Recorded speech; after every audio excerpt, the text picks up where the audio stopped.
If you are a drone pilot in 2026, you may have started to notice that supplying clients with orthomosaic maps, 3D models, and digital surface models, etc., all of your photogrammetry outputs, or simple videos and photos is simply not enough.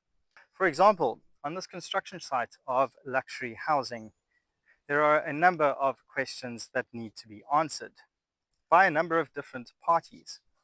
Before breaking ground, vegetation needs to be cleared. Therefore, conservation outfits need to conduct environmental impact assessments.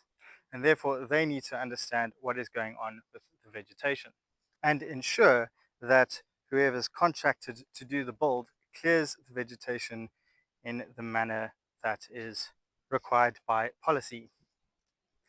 Then once the vegetation has been cleared, obviously leveling needs to happen as well. So we have a lot of cut and fill going on the site, as you can see with the stockpiles in the background. This is where the building contractors will like to keep tabs on what is going on the ground, either on a daily or a bi-monthly basis. The architects themselves will also like to keep an eye on the progress of what's happening in the project. And let's not forget, of course, about the top-end client themselves, the owner of the house.